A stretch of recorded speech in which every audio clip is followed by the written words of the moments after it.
Hola, buenas tardes. Bueno, pues retomo las palabras del compañero Jaime.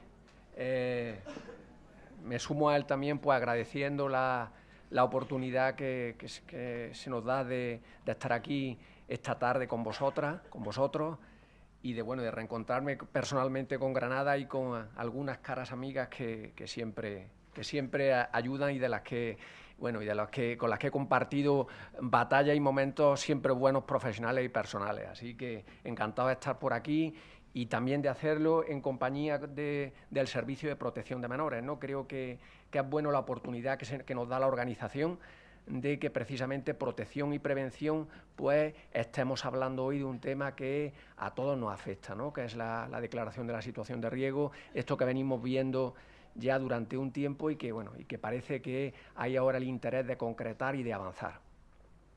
Dicho eso, y un poco al hilo de lo que comenta Jaime, la oportunidad de estar aquí con vosotras es pues contar más allá de las conclusiones y de las decisiones que luego cada corporación local tendrá que tomar en todo esto, pues es compartir el proceso que hemos seguido en la provincia de Málaga, ¿no? O sea, creo que es una oportunidad de ver cómo hemos reflexionado sobre este asunto, qué debate hemos mantenido sobre todo esto, bueno, y reflejar una postura que no deja de ser parcial, que no deja de ser una de tantas, que tendrá que ni muchísimo menos se plantea como modelo, como él ha dicho, pues finalmente será cada ayuntamiento, cada diputación quien tenga que tomar dentro de ese margen de autonomía local que no la tenemos que creer, pues la decisión de cómo tiene que llevar a cabo esto. Pero sí que nos ha resultado a nosotros interesante pues el compartir todo esto precisamente con los artífices, ¿no? Con las corporaciones locales, ¿no? Y a partir de ese planteamiento y en ese afán por contaros lo que nosotras hemos hecho en la provincia de Málaga, pues deciros que partíamos de dos ideas motrices, de dos ideas fuerzas que a la hora de afrontar la declaración de la situación de riesgo, ¿no? En primer lugar, pues asumir algo que también sobre lo que existen sus discrepancias, que es la responsabilidad o la atribución que tienen las corporaciones locales en la declaración de las situaciones de riesgo. Sabemos que incluso sobre esto hay discrepancias, pero bueno, nosotros sí consensuamos de alguna manera que a partir de la 198 el mandato que teníamos en el marco de la legislación estatal, de la reforma de 2015, era que el entender de las situaciones de riesgo correspondía a las corporaciones locales. Partiendo de eso, de ese consenso, no nos parecía iniciar ninguna andadura sin las que realmente tenían que pilotar este asunto, que eran precisamente las entidades locales, ¿no? Pues eso era el servicio de prevención y el servicio de protección, que estábamos embarcados en este tema. Los compañeros de protección ya habían participado incluso en el grupo interautonómico que, impulsado desde la Dirección General, se había planteado con motivo del anteproyecto de la Ley de Infancia y Adolescencia. Bueno, pues estaban con nosotros y sí nos parecía que no íbamos a hacer nada, a generar ningún debate sobre este tema sin que estuvieran presentes las corporaciones locales, ¿no? Ayuntamientos y diputaciones. Por dos cosas. Una, porque creemos que con eso éramos respetuosos con el mandato legal, pero otra porque realmente no lo creemos.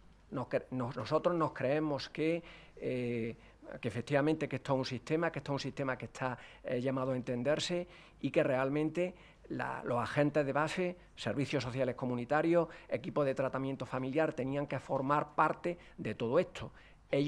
Ellas iban a ser las que iban a protagonizar la declaración de las situaciones de riesgo, y los dos servicios a lo más que nos podíamos ofrecer era a facilitar, acompañar y establecer un espacio de diálogo sobre lo que son las declaraciones de las situaciones de riesgo. Desde ahí fue que nos movimos y eso pues no hace sino hermanar con lo que por lo menos desde el servicio de prevención nosotros estamos intentando mantener tanto en este tema como en otros debates que se nos están planteando en el día a día de la protección de la infancia, ¿no?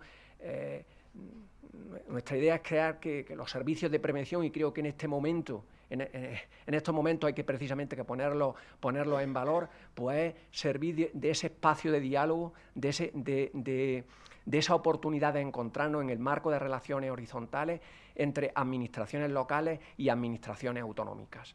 Creemos que ese es el marco en el que tenían que declararse las situaciones de riesgo, y lo ponemos en valor como una forma de hacer nuestro trabajo diario.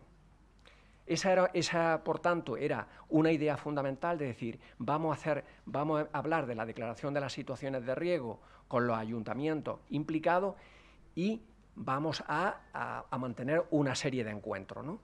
Tuvimos en concreto, aprovechando la propuesta que se nos hacía desde la Dirección General, hubo una hoja de ruta en la que se nos invitaba a reflexionar, a realizar propuestas sobre este tema, partiendo de que la anunciada ley de infancia y adolescencia se iba a demorar.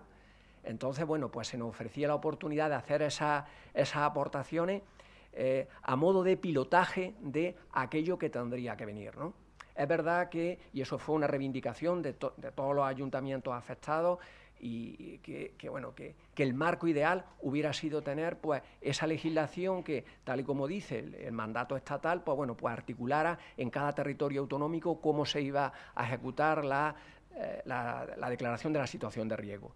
Eso no lo teníamos, había esa presión de Fiscalía, y creíamos que la no actuación era pues dar pie a que se pudieran generar una serie de iniciativas particulares, siempre respetables, siempre loables, pero que también corrían el riesgo de generar dispersión normativa y procedimientos diferentes en función de cada corporación local. Entonces creíamos que era necesario tratar de mantener ese debate y, en la medida de lo posible, reflexionar conjuntamente por si podíamos llegar a consensos y a propuestas que no solo sirvieran para el territorio provincial de Málaga, sino que también pudieran pues alumbrar el debate que se impulsaba desde la Dirección General y que aspiraba a generalizarse al resto de provincias, ¿no? Por tanto, la primera idea motriz, como yo digo, no vamos a hablar de todo esto sin las corporaciones locales.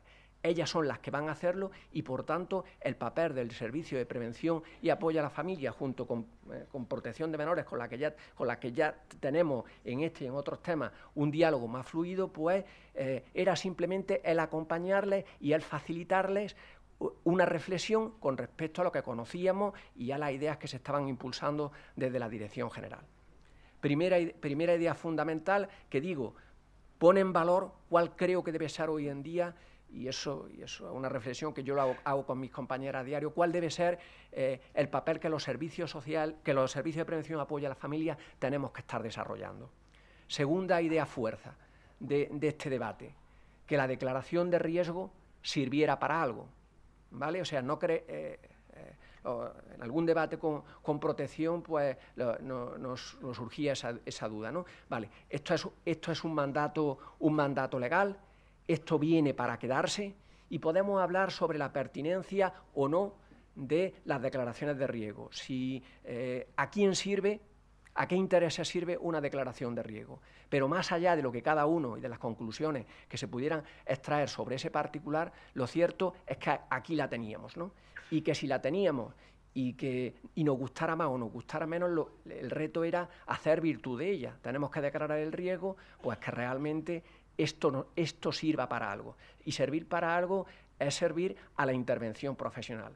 Es dejar que la declaración de riesgo se convierta en, como Jaime ha dicho, ha insinuado, pues en un mero ejercicio burocrático que alimente inercias institucionales, pero que realmente no contribuya a la intervención profesional de servicios sociales comunitarios, de equipos de tratamiento familiar, y que en definitiva pues se aleje de eso tan cacareado como es el interés superior del menor, ¿no? O sea, queríamos que esto no lo tenemos que comer, ¿no? Pues esto está aquí, venga, pues ¿de qué manera lo hacemos útil para los equipos que tienen que intervenir, ¿no? Y a partir de ahí, pues ¿qué hicimos? Pues lo que digo queremos sea nuestro sistema de trabajo, ponernos a escuchar y ponernos a hablar, crear espacios de conversación, espacios de diálogo ¿con quién? Con vosotras, con vosotros, que sois los que estáis desarrollándolo, ¿no? En primer lugar, convocamos un encuentro con responsables políticos para informarles del estado de la cuestión. Es decir, durante un tiempo, mi compañera, que es la que se batalla día a día las corporaciones locales, pues estuvo diciendo: esto está aquí, ha habido una reforma legal, estamos esperando a que una norma autonómica regule este asunto. Hay trabajo avanzado, pero tenemos que esperarlo. Lo cierto es que eso no viene, y entonces tuvimos que decirle pues a los responsables institucionales en qué situación estábamos. También conocíamos de que se estaban iniciando que ya había algún reglamento, alguna iniciativa planteada sobre ese asunto, que ellos tenían esa posibilidad si la querían, y que en cualquier caso pues era un mandato legal y que la Fiscalía en cualquier momento podía empezar a exigirlo. La verdad es que la experiencia que nosotros tuvimos en esa primera reunión con los representantes institucionales fue la de decir: bueno, ustedes son los responsables de regular el marco autonómico. Bien, nosotros vamos a esperar a ver lo que ustedes hagan, pero no ponemos inconveniente en que nuestros cuadros técnicos empiecen a colaborar para ir precisamente iniciando ese espacio de reflexión sobre por dónde podría ir la declaración de la situación de riesgo, sobre qué piensan, sobre cómo lo podríamos montar todo esto. Y eso nos dio pie a que, aprovechando ya el camino, la ruta que planteaba la Dirección General, pues tuviésemos un nuevo encuentro de trabajo con los curritos y las curritas, o sea, los profesionales de base. Invitamos a servicios sociales comunitarios, a equipos de tratamiento familiar, a hablar sobre todo eso. Y lo digo, o sea, acudieron, porque para nosotros nos enorgullece y lo reconocemos, todas las 17 corporaciones locales de la provincia, todos nuestros técnicos y nuestras técnicas estaban trabajando allí pensando sobre qué era aquello de la situación de riesgo. Para nosotros eso es una satisfacción, el poder encontrarnos y tener la oportunidad de hablar a algo que a ellos les preocupa, y a los que nosotros, desde la Administración Autonómica, Servicio de Protección de Menores, porque estaban presentes a través de la Oficina del Menor, y el Servicio de Prevención, bueno, pues podíamos simplemente eso, ponernos a reflexionar. Tuvimos una jornada de debate y nosotros planteamos lo que desde Málaga entendíamos que debía ser la declaración de la situación de riesgo, ¿vale? Sobre diferentes pareceres, diferentes posiciones. También ahí se hizo patente pues la diversidad de posturas que hay, pero bueno, pero también igualmente emergía la necesidad de que los procedimientos fueran, en la medida de lo posible, lo más homogéneos posible. Es decir, existía la voluntad de llegar a acuerdos, y también existió más allá de las conclusiones que ahora ilustraré, pues la voluntad, la solicitud expresa de que, bueno, la Administración Autonómica, si bien no era la competente en la declaración de la situación de riesgo, sí acompañar a las corporaciones locales en ese proceso.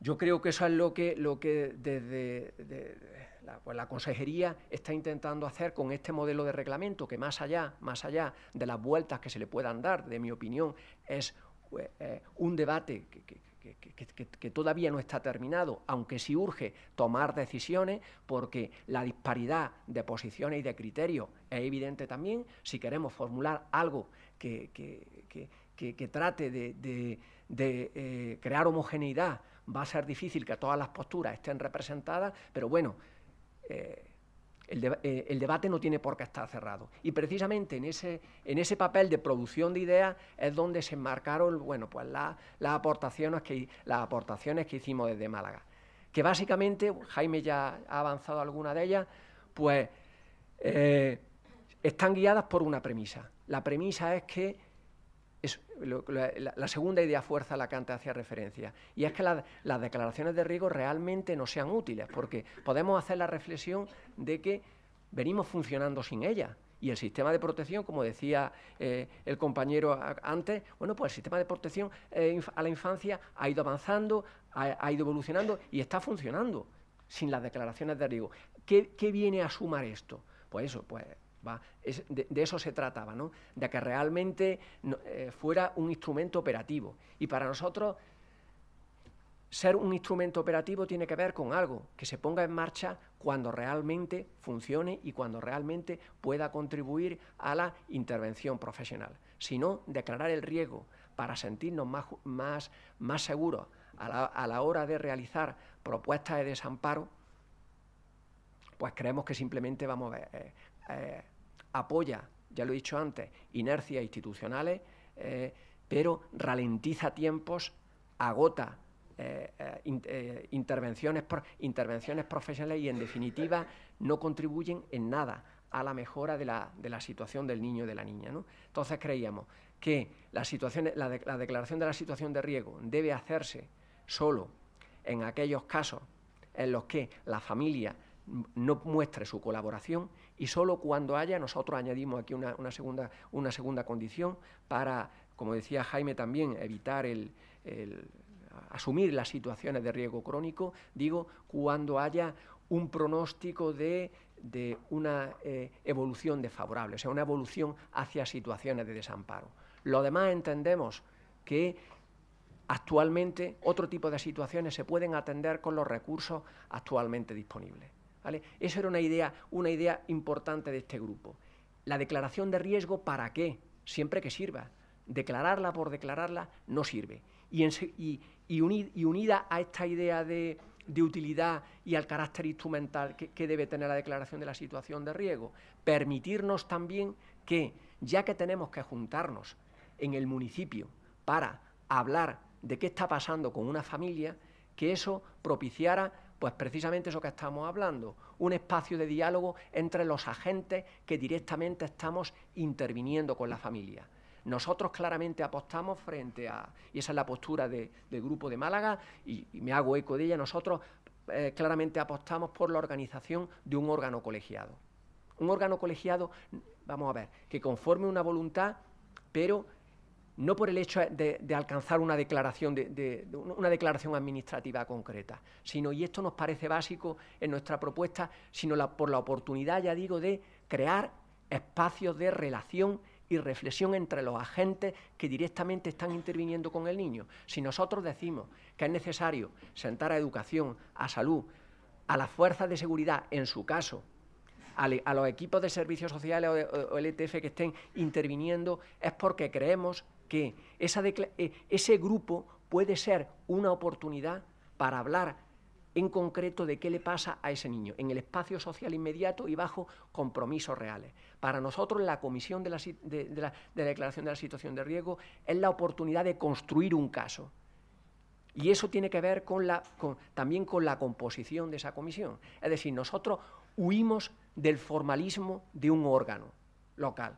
Creemos que, y todos tenemos en nuestra cabeza otras experiencias, creemos que crear un órgano más formal no va a contribuir en nada al día a día de la intervención profesional, al día a día de los equipos. Lo interesante es que los referentes reales de esa familia, el maestro, el profesor, el pediatra, la trabajadora social de salud, quienes están directamente conociendo del caso, sean los que realmente compongan esa comisión.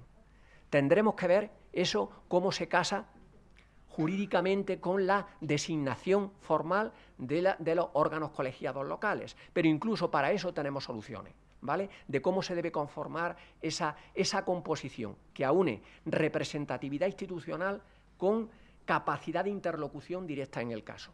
Lo que nosotros queremos, en definitiva, es que quien esté hablando de si una declaración de riesgo beneficia o no a una familia son los que conocen realmente de la situación de la niña o del niño. Si no, no nos sirve, si no, no es operativo. Queremos crear con eso, ya digo, espacios de diálogo. Queremos crear con eso oportunidades de hacer pedagogía sobre lo que supone las figuras protectoras. O sea, lo que supone el sistema de protección, hasta dónde llegamos y hasta dónde no llegamos. Es decir, es una portavocía de lo que es para agentes clave de la comunidad, decirle lo que es el sistema de protección de menores. Supone sensibilizar sobre la dureza y las dificultades del trabajo con familias. Y supone, en definitiva, también la oportunidad de crear compromisos concretos de cara a esa intervención ulterior que debe venir tras la declaración de la situación de riesgo. Eso es, en definitiva, la propuesta de Málaga. Declaración de la situación de riesgo, pero siempre que sirva. Y para que sirva necesitamos que sea un órgano de trabajo operativo. Un órgano de trabajo operativo que hay que hacerlo compatible con los requerimientos legales de los órganos colegiados. ¿De acuerdo? Hasta tenemos fórmula, ¿vale? Desde ese punto de vista, Jaime también lo adelantaba, para nosotros la comisión del riesgo sí es un órgano que tiene capacidad de comprometerse, de corresponsabilizarse y, por tanto, de tomar decisiones. Nosotros no nos escondemos. Esa comisión es la que analiza qué es lo que le ha pasado al caso, toma compromisos concretos y también adopta decisiones. Esto es hay más detalles, se elaboró un documento concreto que está abierto, pero esto han sido básicamente lo que desde Málaga nosotros hemos podido extraer para enriquecer este debate. Sabemos que estas propuestas no son compartidas en su literalidad, sabemos que existen otros modelos, podemos seguir hablando, creemos en el diálogo, creemos en la conversación, creemos en el intercambio, pero como digo, las conclusiones que nosotros alcanzamos allí nos ha parecido honesto aquí mostrarlas en su literalidad. Si reivindicamos... Ya me voy. Si reivindicamos, si valoramos también con esto, y más allá de las propuestas concretas, pues la necesidad de que, en ausencia de ese marco legal que a todos nos igualará, ¿vale?, la necesidad de que alcancemos por la propia seguridad jurídica de las familias, por la propia seguridad de los equipos, por la necesidad de hacernos intercambiables, que en la medida de lo posible aproximemos posturas y sigamos construyendo. Muchas gracias.